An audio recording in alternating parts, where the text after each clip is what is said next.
ಬಾಹು ಬಾಹು ಕೋನ ಕೋ ಸಿದ್ಧಾಂತವು ತ್ರಿಭುಜಗಳ ಸರ್ವಸಮತೆಯನ್ನು ಸಾಧಿಸಲಿಕ್ಕೆ ಬಳಸುವ ಸ್ವಯಂ ಸಿದ್ಧವಲ್ಲ. ಏಕೆ ಅಂದ್ರೆ ಸೈಡ್ ಆಂಗಲ್ ಸಿದ್ಧಾಂತವು ತ್ರಿಭುಜಗಳ ಕಾಂಗ್ರುಯೆನ್ಸಿಯನ್ನ ಪ್ರೂವ್ ಮಾಡ್ಲಿಕ್ಕೆ ಬಳಸಬಹುದಾದಂತ ಸ್ವಯಂ ಸಿದ್ಧ ಅಲ್ಲ. ಯಾಕೆ ಅಂತ ನಾವು ಅರ್ಥ ಮಾಡ್ಕೊಳ್ಳಿಕ್ಕೆ ಪ್ರಯತ್ನ ಪಡೋಣ.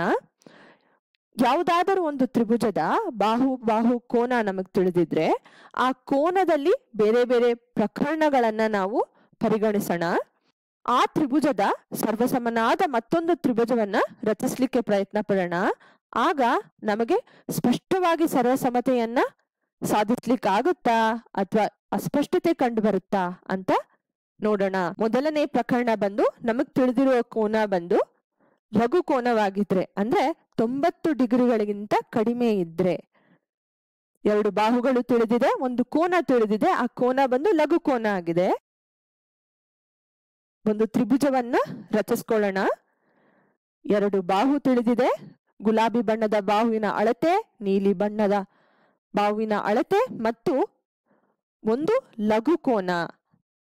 ಅಂದ್ರೆ ಈ ಎರಡನೇ ಬಾಹು ಮತ್ತು ಪಾದದ ನಡುವೆ ಏರ್ಪಡುವ ಕೋನ ನಮಗ್ ತಿಳಿದಿದೆ. ಇದು 90 ಡಿಗ್ರಿಗಳಿಗಿಂತ ಕಡಿಮೆ ಇದೆ ಅಂತ ತಿಳಿದಿದೆ ನಮಗೆ.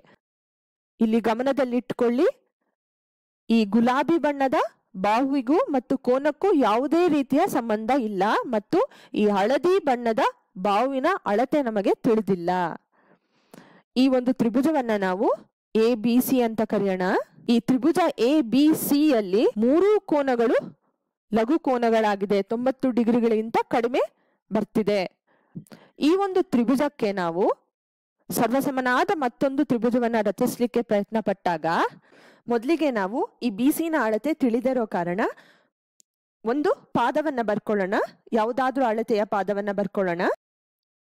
ಈಗ ಈ ಬಿಂದುವಿನಿಂದ ನಾವು ಕೋನ ABCಗೆ ಸಮನಾದ ಒಂದು ಕೋನವನ್ನ ರಚನೆ ಮಾಡ್ಕೊಳ್ಬೇಕು ಈ ರೀತಿ. ಮತ್ತು ಈ ಬಾಹುವಿನ ಮೇಲೆ ನಾವು ABಗೆ ಸಮನಾದ ಒಂದು ಗುರ್ತನ್ನ ಮಾಡಿಕೊಂಡು ಆ ಬಿಂದುವಿಗೆ P ಅಂತ ಕರೆಯೋಣ, ಈ ಬಿಂದುವಿಗೆ Q ಅಂತ ಕರೆಯೋಣ. ಈಗ ACಗೆ ಸಮನಾದ ಒಂದು ಬಾಹುವನ್ನ ನಾವು P ಇಂದ ಈ ಪಾದಕ್ಕೆ ರಚಿಸ್ಕೊಳ್ಬೇಕಾಗಿದೆ. ಒಂದು ವಿಧಾನದಲ್ಲಿ ನಾವು ಅದನ್ನ ಈ ರೀತಿ ಮಾಡ್ಬೋದು. ಈ ಬಿಂದುವನ್ನ R ಅಂತ ಕರೆಯೋಣ. AC ನ ಅಳತೆ PR ನ ಅಳತೆಗೆ ಸಮನಾಗಿರುತ್ತೆ. ಇದು ಒಂದು ರೀತಿಯಲ್ಲಿ ನಾವು ಈ ಎರಡು ತ್ರಿಭುಜಗಳು ಸರ್ವಸಮ ಅಂತ ತೋರಿಸ್ಬೋದು.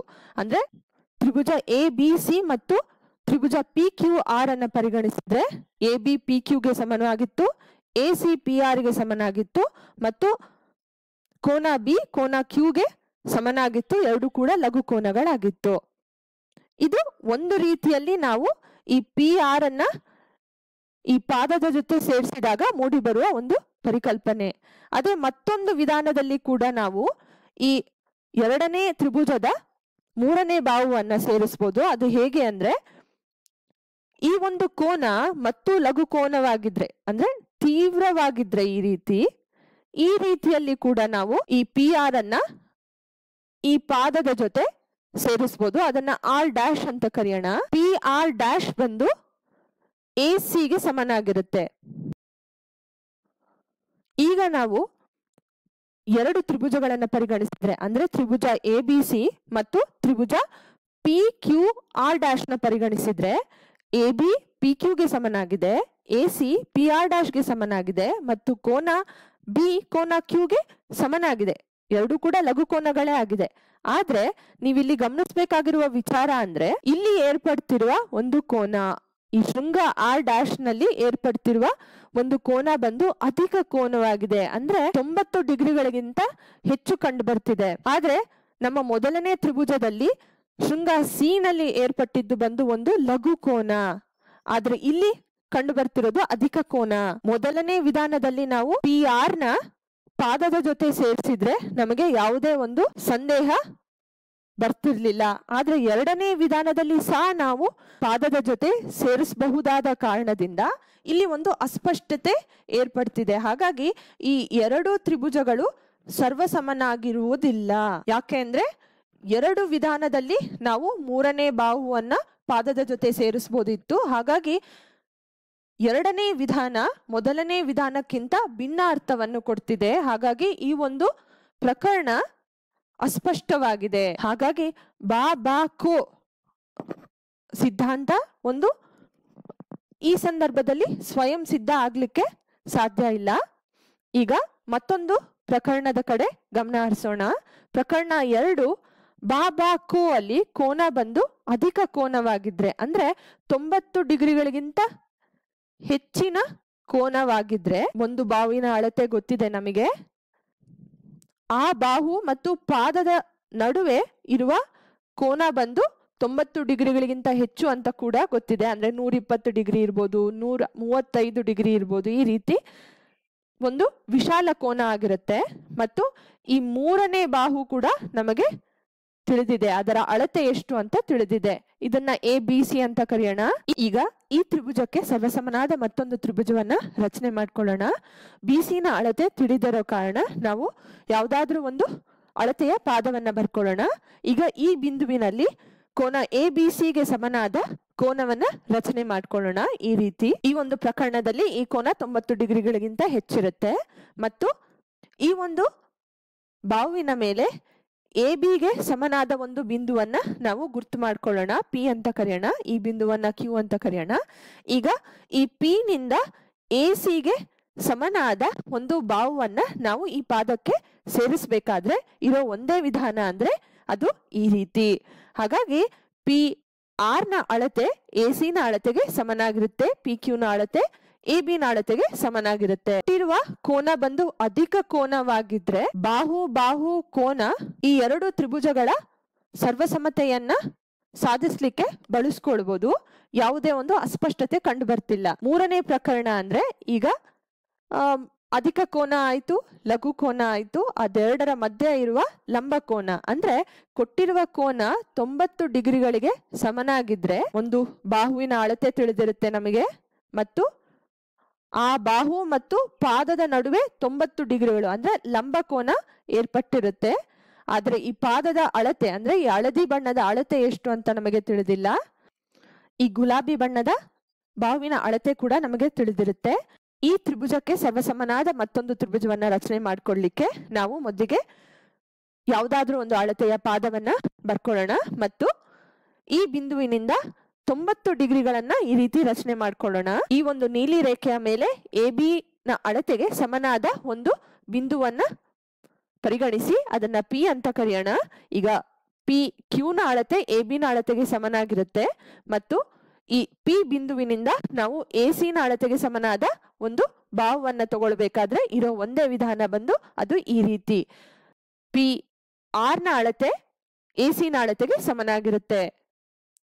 ಬಾಹು ಬಾಹು ಕೋನ, ಬಾಹು ಬಾಹು ಕೋನ ಸಮನಾಗಿದೆ. ಈ ಒಂದು ಪ್ರಕರಣದಲ್ಲಿ ನಾವು ಇದನ್ನ ಒಂದು ಸಿದ್ಧಾಂತ ಅಂತ ಪರಿಗಣಿಸ್ತೇವೆ. ಈ ಸಿದ್ಧಾಂತದ ಬಗ್ಗೆ ನಿಮಗೆ ಮಾಹಿತಿ ಇದೆ.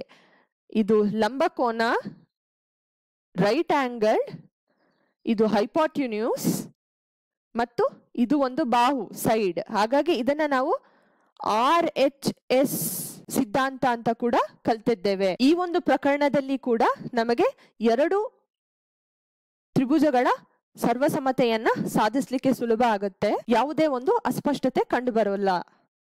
ಹಾಗಿದ್ರೆ ಒಟ್ಟಾರೆ ಬಾಬಾಕೋ ಸಿದ್ಧಾಂತವು ಯಾಕೆ ಸ್ವಯಂ ಸಿದ್ಧ ಅಲ್ಲ ಅಂತ ನೋಡೋದಾದ್ರೆ 3 ಪ್ರಕರಣಗಳನ್ನು ಒಮ್ಮೆ ಮೆಲುಕು ಹಾಕೋಣ.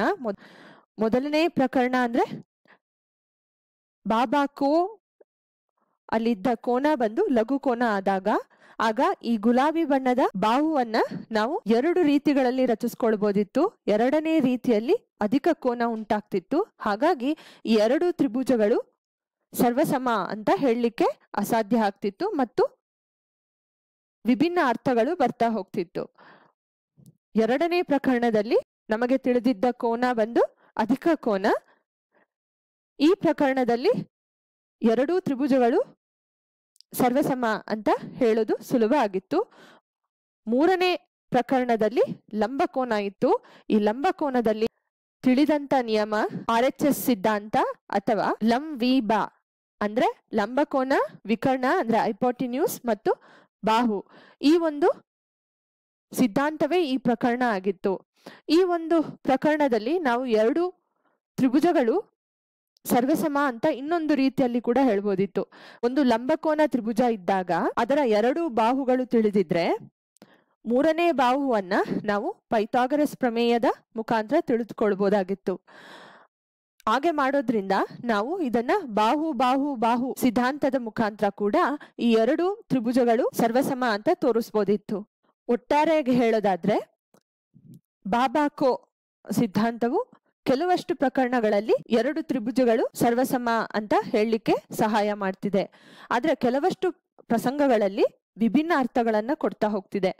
ಆದ ಕಾರಣ ಯಾವುದಾದರೂ ಒಂದು ನಿಯಮವನ್ನು ಸಿದ್ಧಾಂತ ಅಂತ ಕರಿಬೇಕಾದ್ರೆ ಅದು ಎಲ್ಲಾ ಸಂದರ್ಭಗಳಲ್ಲಿ ಕೂಡ ಸತ್ಯ ಆಗಿರಬೇಕು. ಉದಾಹರಣೆಗೆ ಬಾ ಬಾ ಬಾ ಸಿದ್ಧಾಂತದ ತರ ಅಥವಾ ಬಾಕೋ ಬಾ ಸಿದ್ಧಾಂತದ ತರ ಅದು ಕೆಲವಷ್ಟು ಸಂದರ್ಭಗಳಲ್ಲಿ ಅಸ್ಪಷ್ಟತೆಯನ್ನ ಮೂಡಿಸುತ್ತಿರೋದ್ರಿಂದ ನಾವು ಈ ಒಂದು ಬಾಬಾಕೋ ನಿಯಮವನ್ನ ಒಂದು ಸಿದ್ಧಾಂತ ಅಥವಾ ಸ್ವಯಂ ಸಿದ್ಧ ಅಂತ ಕರೆಯೋದು ಅಸಾಧ್ಯ.